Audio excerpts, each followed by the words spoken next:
Hello and welcome to your FX CoPilot. A trade journal is an essential part of the toolkit of any independent trader.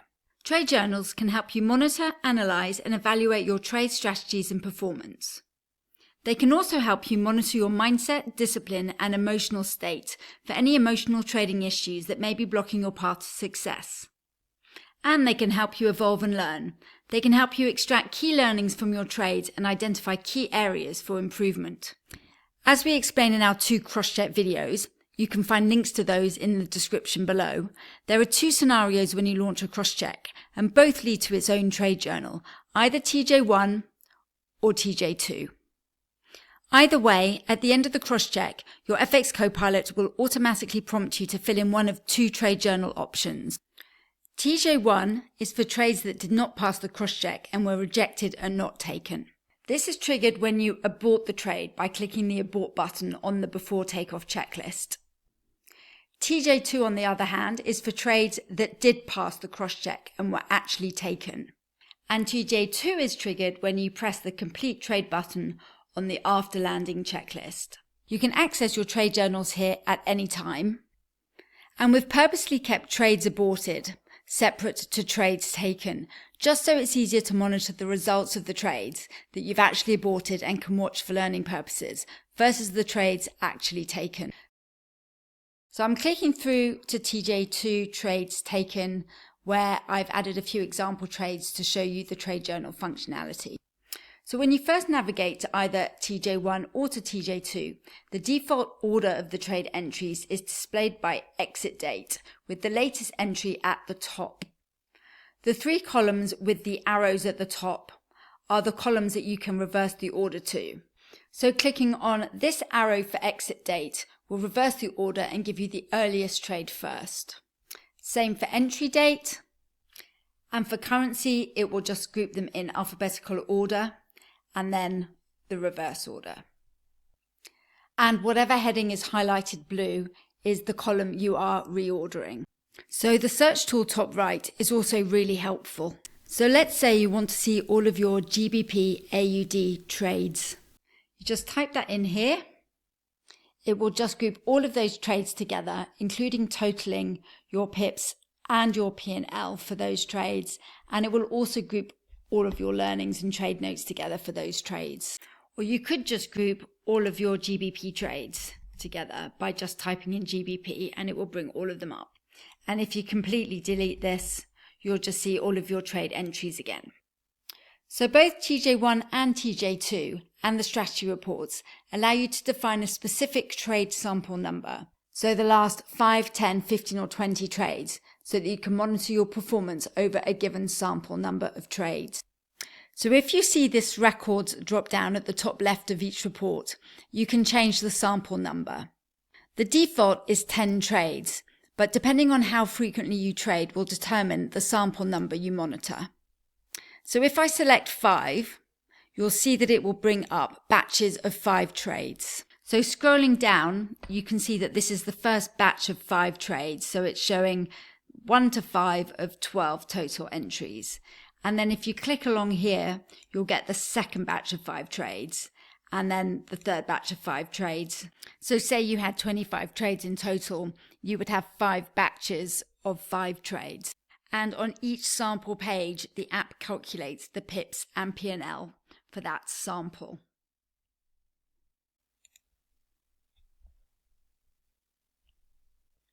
So why have we introduced this trade sample feature?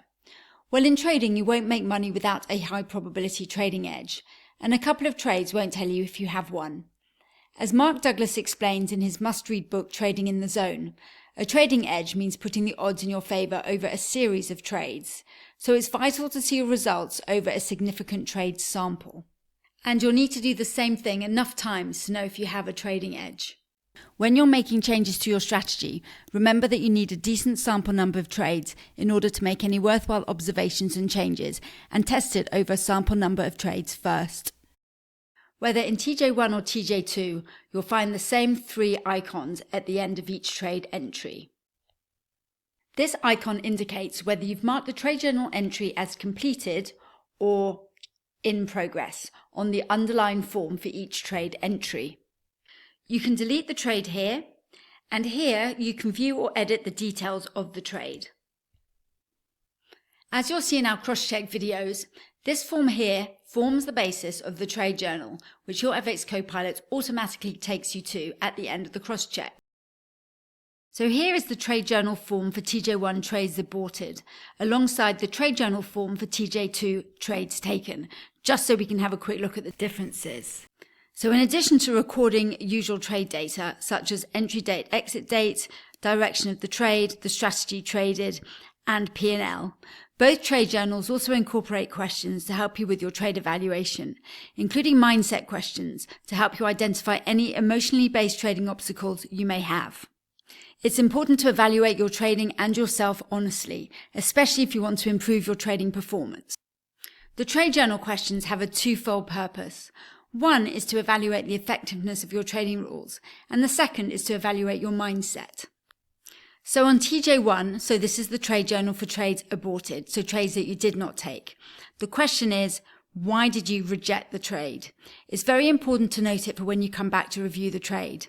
On TJ2, so this is the trade journal for trades taken, the question is, did you follow your trading plan? If yes, all well and good.